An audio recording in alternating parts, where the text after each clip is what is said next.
Kita berdoa, firman-Mu adalah pelita dan suluh bagi jalan kami. Firman-Mu adalah terang bagi hidup kami. Firman-Mu adalah kekuatan di dalam kami melakukan tugas panggilan kami selaku hamba-hamba-Mu. Dan sebab itu Tuhan, kami butuh firman-Mu. Firman-Mu adalah makanan rohani yang memiliki nilai gizi yang kami butuhkan supaya kami kuat, kami perkasa, kami tidak pernah menyerah, kami menyala-nyala, kami memiliki semangat juang yang tinggi. Maka itu Tuhan, kami mau duduk diam di bawah kaki-Mu seperti perempuan itu berjam-jam mengarahkan mata, membuka telinga, pikiran dan hati untuk setiap kata, kalimat, narasi yang Tuhan sampaikan. Kami mau buka juga pikiran, hati, dan seluruh keberadaan kami, supaya firman-Mu boleh masuk, boleh dimeteraikan dalam hidup kami, menjadi dasar kekuatan yang kokoh. Berbicaralah ya Tuhan, kami siap untuk mendengar, merenungkannya siang dan malam, dan melakukannya dalam hidup kami. Dalam nama Tuhan Yesus, firman yang sudah menjadi manusia, kami berdoa, kami memohon. Amin. Silakan duduk.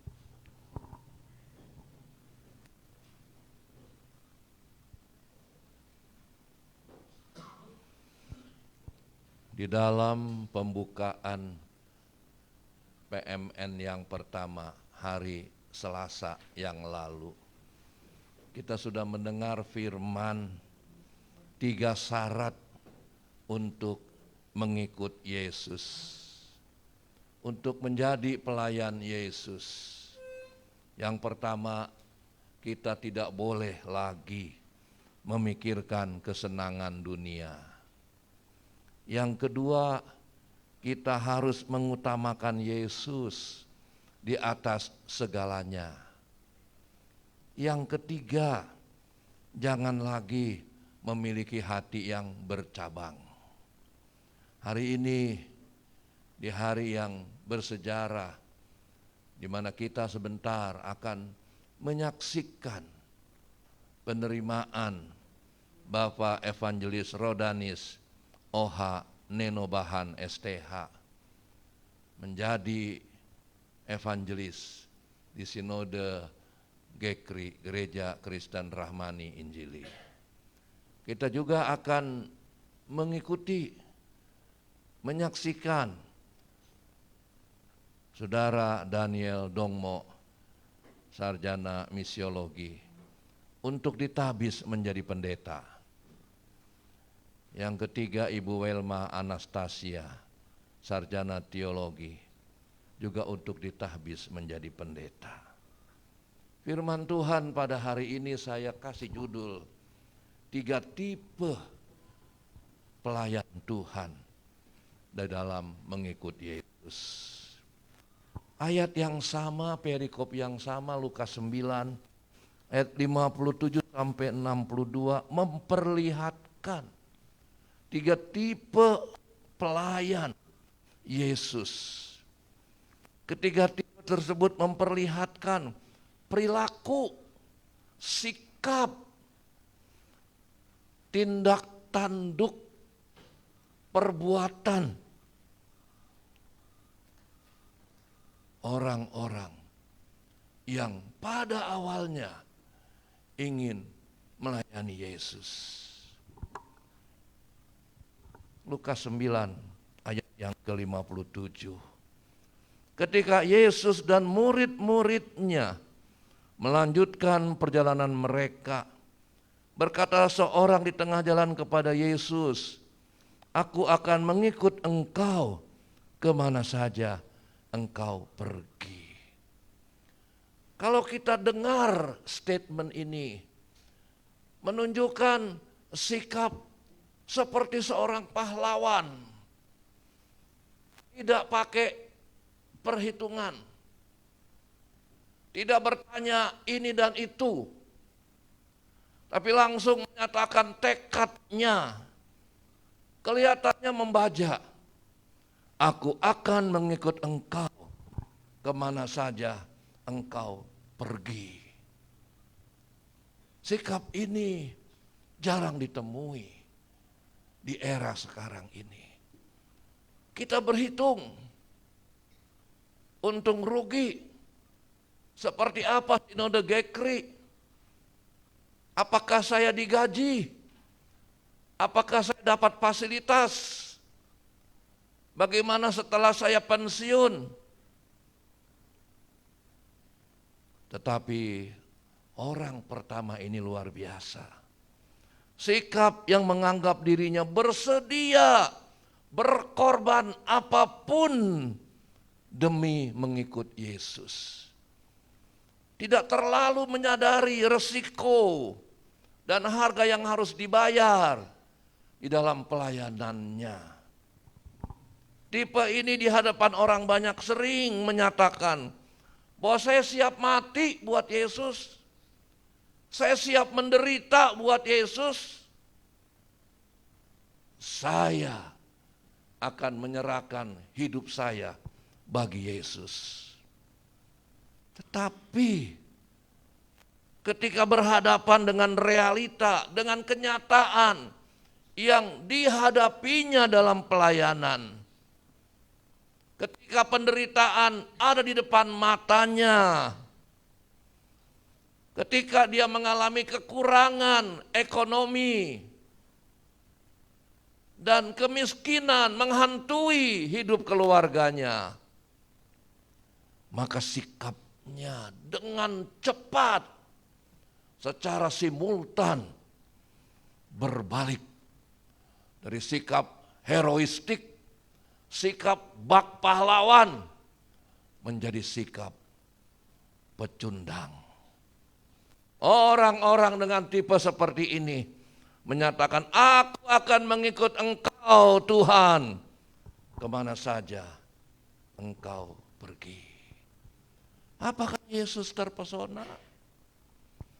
Apakah Yesus memandang dia dengan mata berbinar-binar?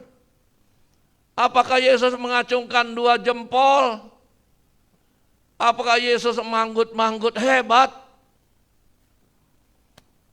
Respon Yesus ketika mendengar kesediaan, niat dari orang ini adalah serigala mempunyai liang dan burung mempunyai sarang, tetapi anak manusia tidak punya tempat untuk meletak kepalanya. Kaget kan? Tuhan Yesus memberi tantangan, challenge. Apakah orang-orang dengan tipe sok pahlawan ini bersedia untuk ikut Yesus? Dengan kondisi, bayangan, kekurangan, kemiskinan, kesakitan, penderitaan yang bisa saja berlangsung terus-menerus. Dan dia tidak memiliki apa-apa lagi dalam hidup ini. Masih tetap setia? Masih bisa menyala-nyala? Masih cinta pertamanya terus bersemi?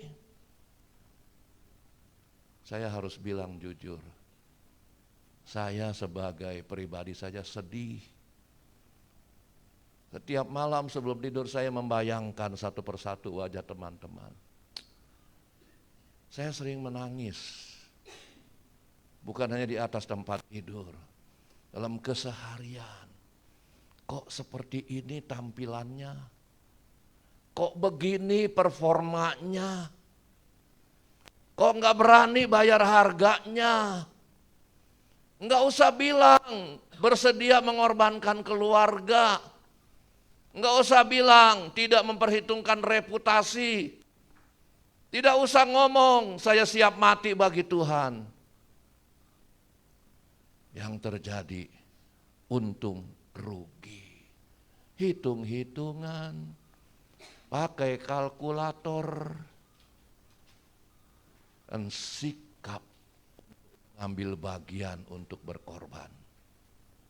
Tidak kelihatan. Sampai kepada akhir zaman. Berilah, maka kamu akan diberi. Rasanya kita akan respect ya. Kalau setiap pendeta evangelis berkata, saya ambil bagian. Saya masih ingat beberapa waktu yang silam, ketika ada seorang dari keluarga besar kita dipanggil pulang.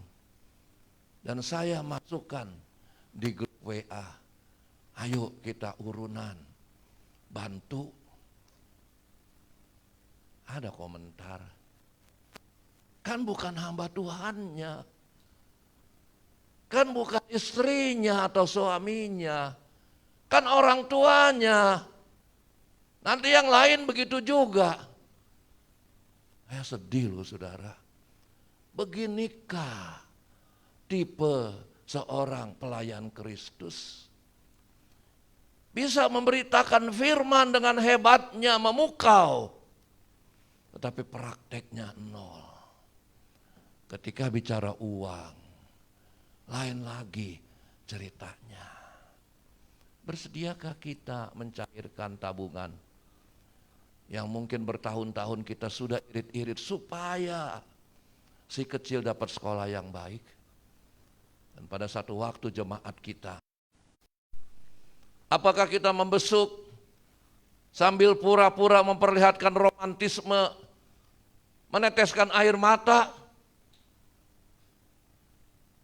Sesungguhnya surga tidak merekam itu. Tuhan Yesus hanya geleng-geleng kepala. Mestinya kita hindari. Jangan terlalu cepat berjanji. Jangan terlalu gampang berkata saya pendeta. Tapi untuk soal yang sederhana saja, material, uang, kok susah banget. Kadang-kadang kita malu loh. Dengan seorang pengusaha, ini direkam soalnya, tukang ojek, masyarakat kelas bawah berduyun-duyun, makanan yang enak, dan dia kuyurkan uangnya puluhan juta.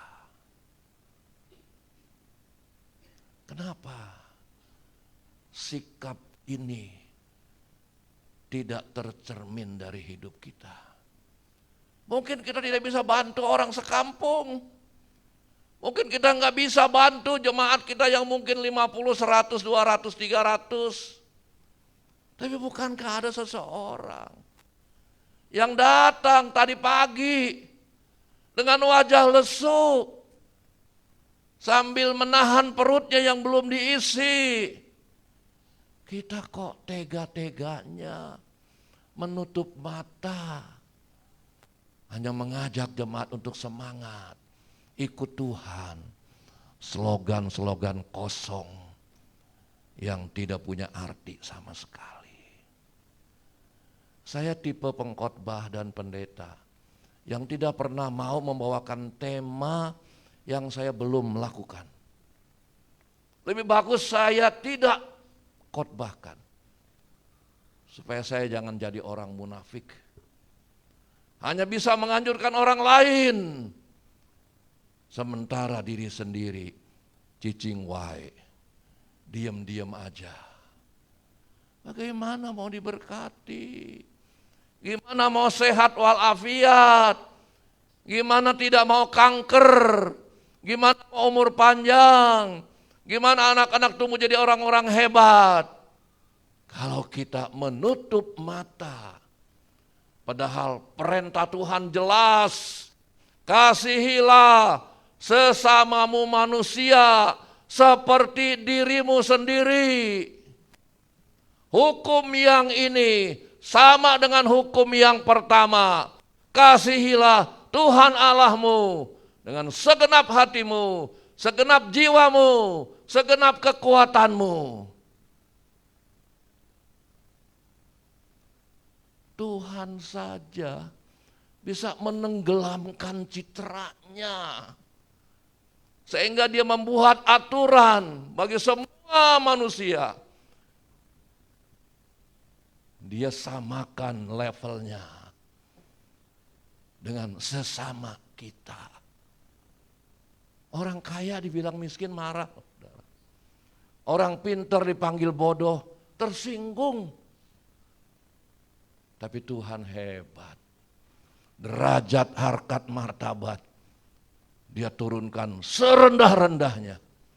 Sehingga pada waktu kita menolong pengemis, menolong tukang parkir, menolong gojek, menolong ibu-ibu yang gendong anak dan duduk di pinggir jalan merenungi, nanti sore makan apa? Itulah aku, kata Tuhan. Jadi sebetulnya banyak orang palsu loh sebenarnya saudara. Makanya saya bilang kalau mau nyanyi, aku mengasihi kau Yesus.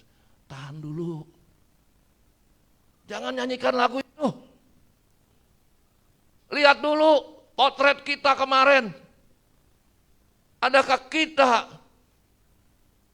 sudah melakukan seperti lirik lagu yang kita bawakan?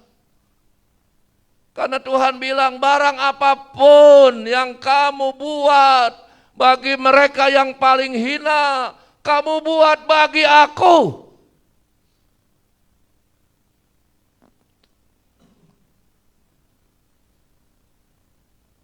Saya kalau bukan pendeta, saya mau kasih tanda setiap persembahan yang kita masukin di kantong kolekta.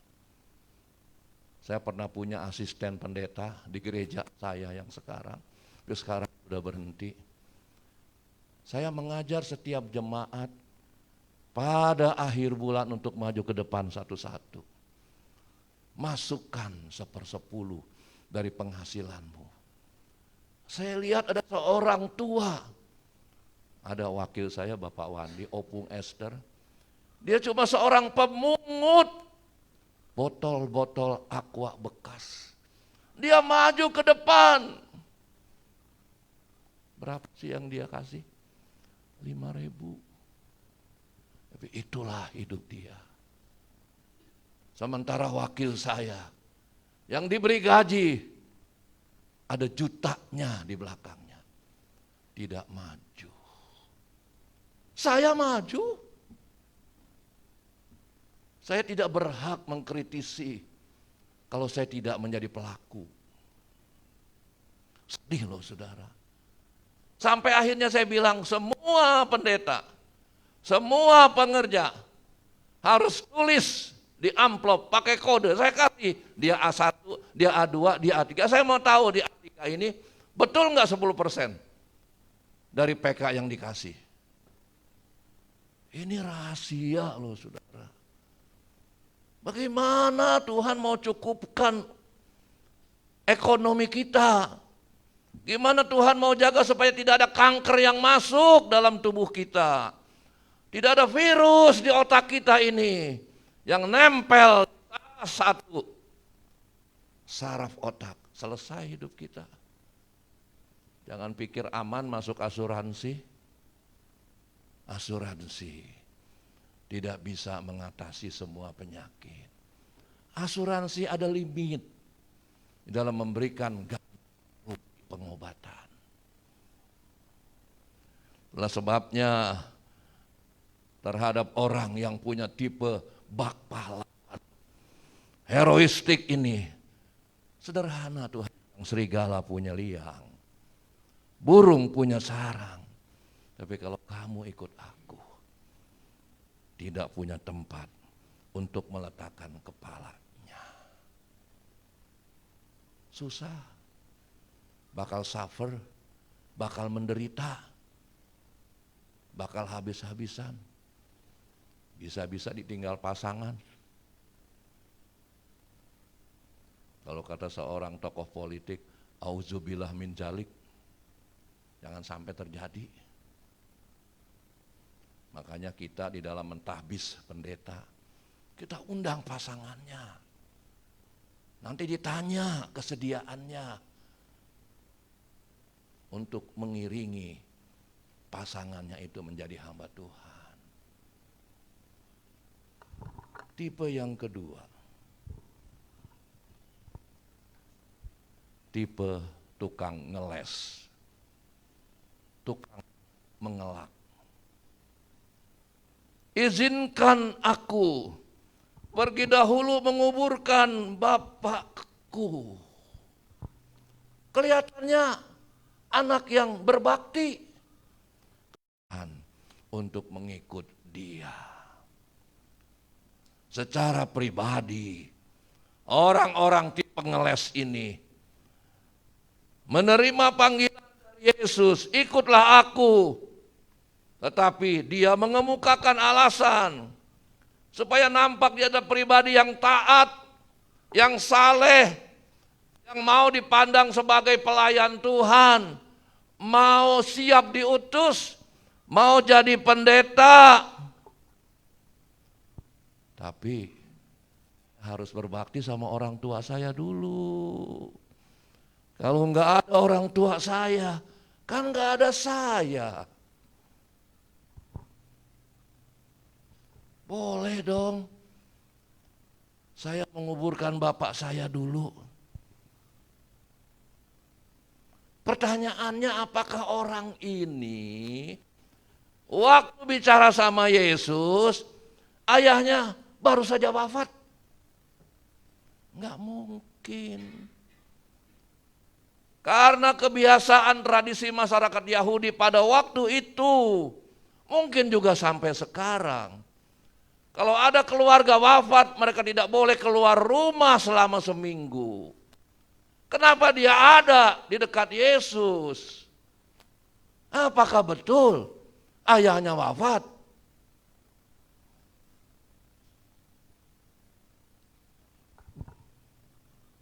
Kalau ayahnya wafat, dia kan ada di rumah, berduka, menangisi. Jadi pernyataan orang yang punya tipe suka ngeles, ada saja alasannya. Iya, saya siap membantu pelayanan. Saya mau bantu ibu. Saya mau kasih kamar 1 di rumah saya. Saya mau jual mobil saya. Mungkin saya cari yang lebih tua tahunnya. Kalau perlu saya beli motor saja. Yang penting anak kecil itu bisa meneruskan sekolahnya.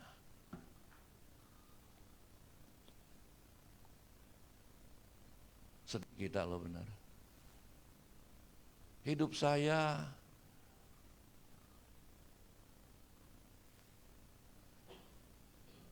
dijalani dengan berbagai kondisi.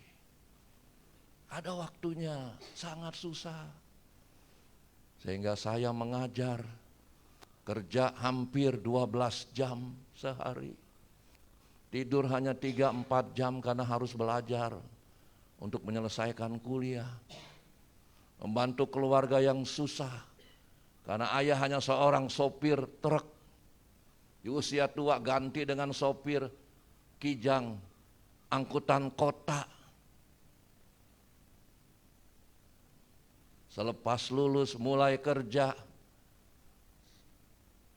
dengan kerja yang baik, tapi sering diundang oleh para bos-bos untuk masuk di night club yang di Jakarta tahu namanya Blue Ocean,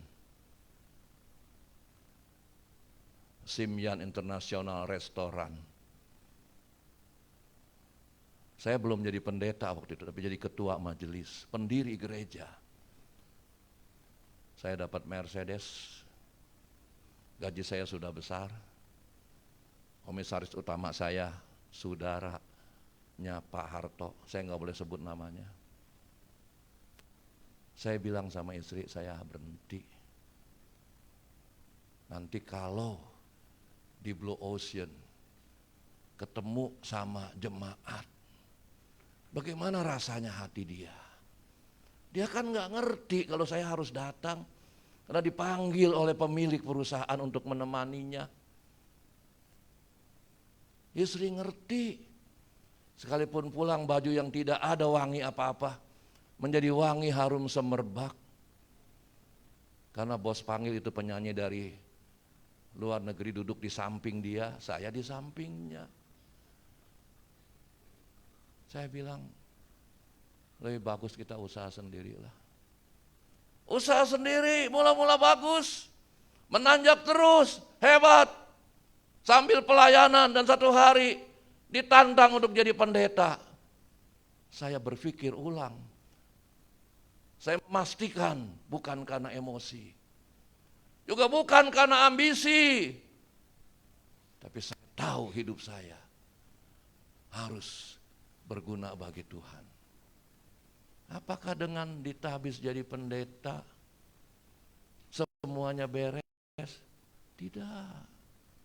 Sebagian teman-teman tahu bagaimana usaha yang saya bangun puluhan tahun ambruk karena situasi ekonomi yang tidak mendukung. Dan ini dieksploitasi oleh teman-teman di sinode yang lama. Saya digambarkan bak seorang penipu. Sampai anak saya yang lulus dari Cornell University, Amerika Serikat, predikat magna cum laude.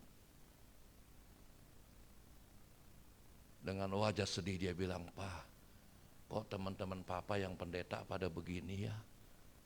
Mereka lupa ya, papa pernah bantu ini bantu itu." Saya bilang, jangan dipersoalkan. Jangan marah. Saya tidak pernah mengeluarkan pelayanan. Bahkan sinode GKRI berdiri di tengah-tengah situasi ekonomi. Bisnis saya tidak menguntungkan. Saya terus berjalan.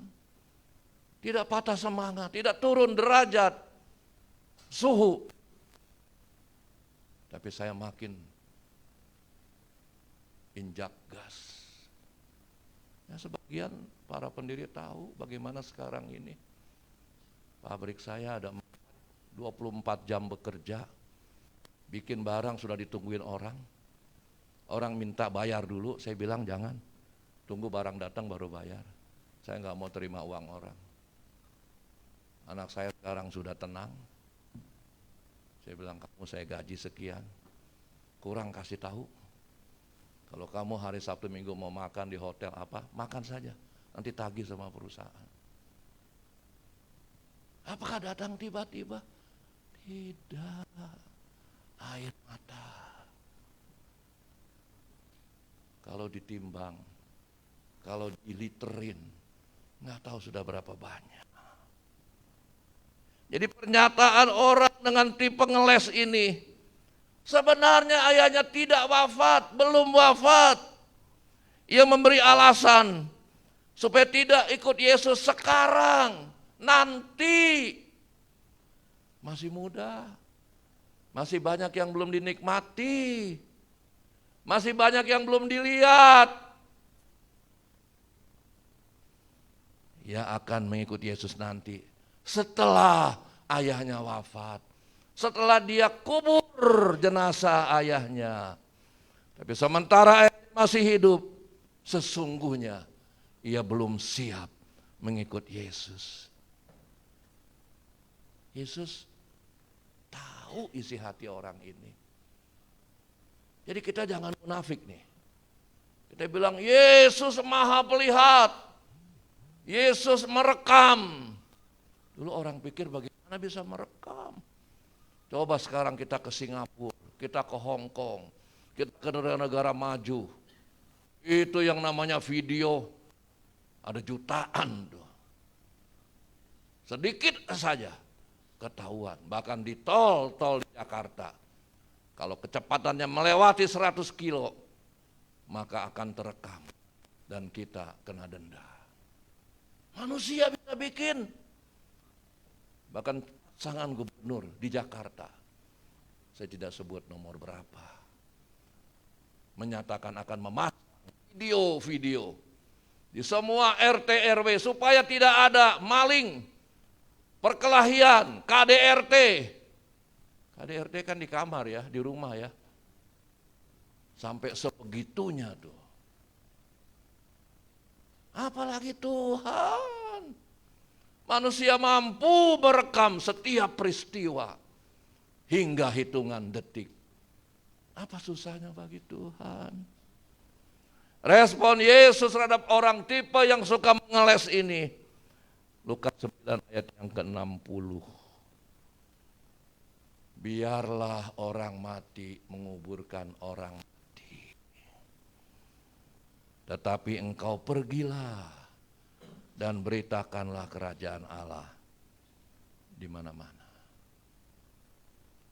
Jadi sulit rasanya ya kita terima alasan ketika mau adakan PMN. Saya kerja nggak bisa, saya ngajar nggak bisa, saya sudah rencana pergi jalan-jalan bersama keluarga nggak bisa, saya sudah susun anak saya ulang tahun nggak bisa. Jangan jadi hamba Tuhan. Saya ASN, sudah janji harus kumpul. Jangan jadi hamba Tuhan. Buang-buang waktu. Buang umur. Enggak dicatat sama Tuhan pelayanan kita kalau begini. Makanya saya bilang sama teman-teman, kapan saja rapat, saya akan hadir. Asal saya tidak keluar kota. Sekalipun ada janji, sekalipun sudah beli tiket pesawat, kalau belum berangkat saya batalkan. Karena buat saya pekerjaan Tuhan harus nomor 1. Saya nggak bisa bohongin Tuhan. Tuhan tahu. Apa Tuhan tega? Tidak dong. Tuhan kan juga punya, kalau orang Chinese bilang yang sim, nurani. Hebat. Bukan saya nih ya, kamu hebat nih. Saya nggak akan biarkan kamu dihina. Saya nggak akan biarkan. Saya tahu hatimu. Itu yang Tuhan akan sampaikan kepada setiap hamba Tuhan yang memberi top priority, prioritas utama di BCA. Kalau uang kita sudah 1 miliar ke atas, kita jadi nasabah prioritas. Enggak perlu ngantri, masuk ke lantai 2 atau di ruangan khusus, dibukain pintu sama seorang gadis, kita disuruh duduk, baru duduk di kursi yang empuk ditanya, Bapak mau minum apa? Kopi, teh? Bapak mau makan snack apa? Dia sebutkan satu-satu. Dibiarkan kita menikmati mungkin 5-10 menit. Baru dia tahu itu lembaga keuangan yang profesional memberlakukan nasabah yang punya duit banyak di bank. Manusia ukurannya duit. Tuhan kan bukan duit ukurannya. Dia nggak nunggu kita kaya. Dia nggak nunggu kita jadi konglomerat untuk menjaga jantung kita, menjaga ginjal kita, memberkati keluarga besar kita. Asal kita jangan suka ngeles. Semoga doa kita bersama tidak ada tipe ini di Sinode Kekri. Amin. Masing-masing tanggung jawab ya. Pernyataan Yesus yang kita baca di Lukas 9 ayat 60. Tidak dimaksudkan untuk kita abai, menghindari sikap kasih, sikap hormat, sikap berbakti kepada orang tua. Tidak. Hormatilah ayah dan ibumu supaya panjang umurmu di bumi. Kemarin dalam suasana santai, saya meminta Ibu Welma dan teman-teman menaikkan lagu Sio Mama. Saya ikut nyanyi di depan. Berapa kali saya sapu air mata saya dengan tisu. Karena saya terlalu sayang Mama. Mama belahan jiwa saya. Papa, saya sering kasih foto Papa dan Mama kepada saudara-saudara saya. Ingat nih ada Papa Mama. Semuanya membalas dengan gambar air mata. Walaupun mereka sudah lama tiada, tapi cinta saya kepada orang tidak bisa lekang oleh apapun. Karena saya tahu disitulah Tuhan akan memelihara saya. Jawaban Yesus hendak mencelikan mata orang-orang yang suka ngeles. Bahwa selama orang tua masih hidup, justru ia memiliki kesempatan yang leluasa untuk memberitakan Injil. Ungkapan Yesus yang berkata, biarlah orang mati menguburkan orang mati, merupakan ungkapan sindiran, satir. Bahwa tugas memberitakan Injil Kerajaan Allah itu lebih penting, lebih utama, lebih mendesak, lebih prioritas daripada sekedar tindak. Sebab orang mati adalah suatu kepastian, sehingga secara otomatis budaya adat istiadat akan mengurus dengan detail upacara kematian terhadap orang yang meninggal. Jangan pernah menjadikan keluarga alasan untuk menghindar dari pelayanan.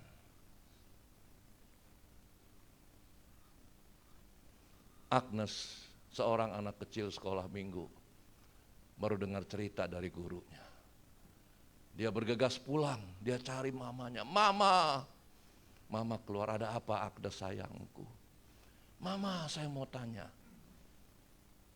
Mama cinta sama Agnes? Mamanya peluk dia. Mama cinta sama kamu Agnes. Kamu buah hati Mama. Untukmu Mama berobat ke sana kemari sehingga engkau lahir. Mama jawab yang jujur ya. Saya mau tanya. Agnes tidak mengedipkan matanya, dia pandang mamanya. Ma, tolong jawab yang jujur. Mama sayang, Mama cinta sama Tuhan Yesus. Mamanya bilang, iya. Mama kan cinta sama Tuhan Yesus. Kan kamu Mama ajarin harus cinta sama Tuhan Yesus. Terakhir Mama lebih cinta sama Tuhan Yesus atau lebih cinta Agnes? Sulit dijawab. Bagaimana Agnes yang kecil bisa menerima jika mamanya bilang, aku lebih cinta Tuhan Yesus? Pasti Asna akan berguling-guling, menangis, dan mukul-mukul mamanya. Mamanya diam sejenak, minta hikmat dari Tuhan. Dia dekati Agnes, sambil dipeluk dia bilang, Agnes, semakin Mama cinta Tuhan Yesus, semakin Mama cinta kamu. Agnes lompat-lompat, hore! Semakin Mama cinta Tuhan Yesus, Mama semakin cinta kepadaku. Itu rumus, formula, resep, kunci yang mestinya kita praktekkan dalam hidup ini. Tidak ada yang bisa menggeser cinta kita kepada Yesus apapun di dunia ini. Tidak makan, tetap cinta. Lagi konflik dengan pasangan, tetap cinta. Dimusuhi oleh sebagian orang, tetap cinta. rezeki menjauh dari kita, tetap cinta. Tipe terakhir, tipe yang minta restu. Dan seorang lain lagi berkata, Lukas 9 ayat 61, aku akan mengikut engkau Tuhan, tetapi izinkanlah aku pamitan dulu dengan keluargaku. Fair kan? Oke dong, nggak ada masalah kan? Kayak Bapak Evangelis Daniel Dongmo harus pergi ke Vietnam, ngomong baru bisa sedikit-sedikit, meninggalkan kampung halaman tercinta di NTT, pergi ke negeri orang, tidak pegang uang banyak, tetap berangkat.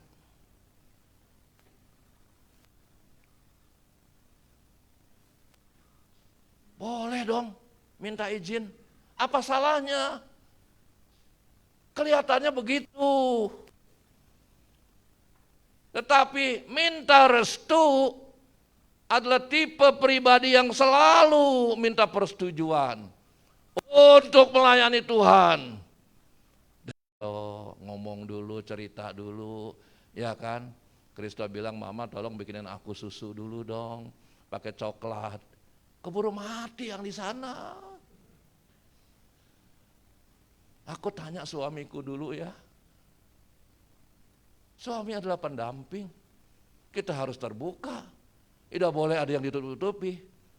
Makanya suami nanti diminta mendampingi. Saat Ibu Belma ditabis jadi pendeta. Supaya tahu.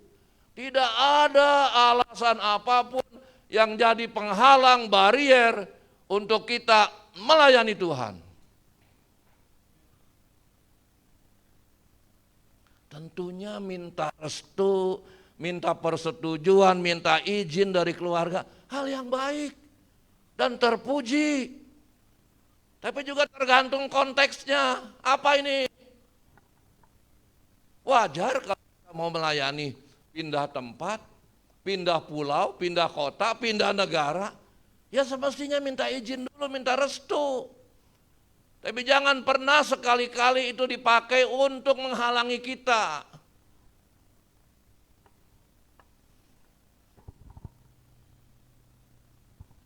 Kita kan sudah dewasa, cukup umur, pendeta, penginjil, hamba Tuhan, yang punya pendirian, yang sudah tahu panggilan, mengapa harus minta restu sebagai penghalang kita?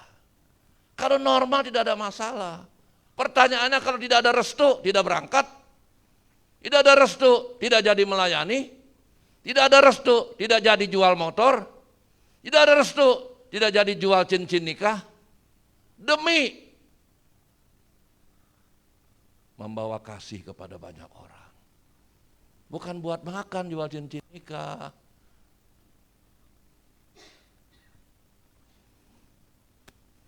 Itu kan anak remaja yang belum bisa mengambil keputusan, yang hidupnya bergantung sama papa dan mama. Dia harus selalu melibatkan pertimbangan dari orang tua. Tapi ketika dia menjadi dewasa, dia mesti ambil keputusan sendiri. Apalagi pendeta, evangelis, gembala, masa mesti rundingan dulu? Masa mesti tanya papa mama? Yang ada di Halmahera, kita punya cabang di sana, di Halmahera, evangelis Nerius Pedadobik. Saya sudah tanya dia bagaimana ke sana. Dia bilang harus ke Ambon dulu. Dari Ambon nanti ke sana lagi, naik pesawat kecil, nanti dari sana naik lagi perahu. Lebih perjalanan lebih kurang sekitar hampir 12 sampai 15 jam karena kan berhenti dulu di Makassar. Waduh. Tapi saya coba, saya bilang. Makna mengikut Yesus adalah keputusan pernyataan dari kita. Bukan hasil pertimbangan, keputusan, izin, restu keluarga. Tolong dicatat tuh. Karena manusia itu paling pinter ngeles. Dengan izin dapat restu baru jalan. Dapat restu baru siap dipindah. Dapat restu baru mau pikul salib. Keputusan mengikut Yesus seharusnya lahir dari iman sendiri. Dari hati nurani. Dari pengalaman kita bergaul bersama Tuhan. Kita siap menanggung segala konsekuensinya. Barang siapa mau memikut aku, ya harus menyangkal dirinya, memikul salibnya setiap hari. Enggak ada cuti, enggak ada jeda.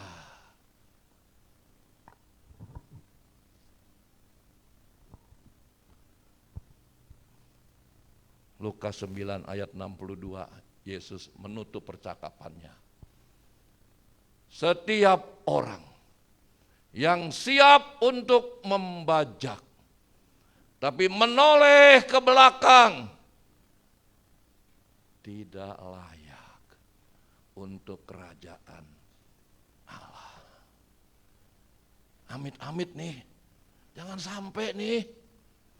Pelayanan kita belasan puluhan tahun, pada akhirnya Tuhan bilang, enggak, kamu bukan pelayanku, keluar. Maunya ketika kita pulang, kita disambut bagai pahlawan.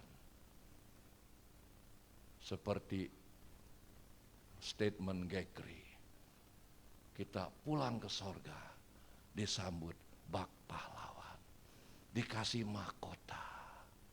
Justru di sorga kita tidak bisa mengenali dia siapa, kecuali dari perbuatannya, dari pelayanan. Oh itu gembala saya, oh itu kakak saya, yang ngajarin saya ke sekolah minggu, yang bilang saya harus begini, harus taat. Oh itu papa saya, yang tiap malam ngajak saya berdoa. Ciri di dunia itu membuat tanda kita kenal dia siapa. Karena tubuh kita bukan berbentuk darah dan daging lagi. Tubuh kebangkitan, tubuh yang tidak binasa. Saya merenung berminggu-minggu untuk membuat apakah kita masih mengenal di sorga. Seorang ibu yang cukup kaya di Malang, ketika saya kirim, dia kirim dengan emotikon menangis. Terima kasih Pak Pendeta, saya siap ke sorga. Saya akan bertemu dengan anak saya yang meninggal pada saat dia remaja. Saya sekarang siap Pak Pendeta. Dari berbagai kota di dunia mengirim ke saya. Bagus Pak, ini yang jarang dibicarakan di gereja. Saya selalu berpikir, kira-kira tema apa yang saya mau sampaikan. Tidak boleh alasan sibuk, alasan harus memberi les, alasan mengajar, alasan ada lembur, alasan jualan, alasan order banyak, alasan papa lagi di rumah sakit, menghalangi pelayanan kita.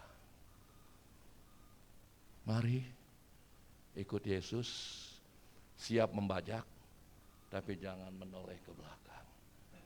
Kesenangan, kenikmatan, kisah sukses masa lalu, selamat tinggal. Sayonara, goodbye, auf Wiedersehen. Selamat tinggal, membajak ke depan. Bersama teman-teman sinode kita, Gereja Kristen Rahmani Injili. Amin. Tuhan menolong.